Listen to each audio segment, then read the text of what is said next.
আসসালামু আলাইকুম বন্ধুরা, আপনারা দেখতে পাচ্ছেন এটা আমাদের পাইপ বানানো মেশিন।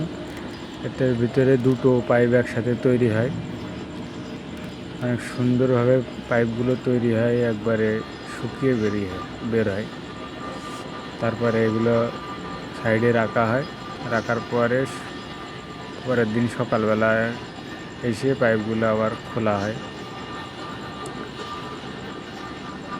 ধারাবাহিকভাবে ভিডিও আসবে, আপনারা সবাই দেখবেন, লাইক, কমেন্ট এবং শেয়ার করে দেবেন। আপনারা দেখতে পাচ্ছেন এখন কংক্রিট ভিতরে যাচ্ছে, মোটরে ঘুরোচ্ছে, কংক্রিট ওই যে উপর থেকে আসছে, এসে ভিতরে যাচ্ছে। ভিতরে ভাইব্রেটার আছে, ভাইব্রেটারে ভাইব্রেট হচ্ছে আর ভিতরে কংক্রিট চলে যাচ্ছে। এভাবে আমরা পাইপ তৈরি করে থাকি। একটা পাইপ তৈরি হতে মিনিমাম 5 মিনিট সময় লাগে।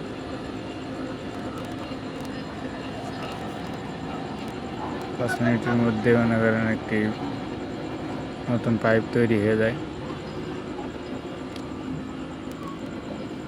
দেখতে পাচ্ছেন বন্ধুরা, আমরা যে পাইপ তৈরি করি, পাইপগুলো ওই পাশে রেখে দিই।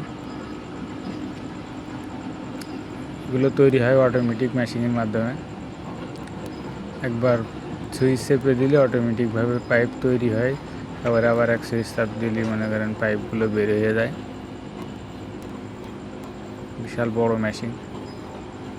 এই যে এই পাশে যে আমরা এই যে কাঁধে বসে রয়েছে, এই লোক হচ্ছে এই মেশিনের অপারেটর। আর এই নীল গেঞ্জি গায়ে এই লোক হচ্ছে হেল্পার। এরা দুজন মিলে এই পাইপ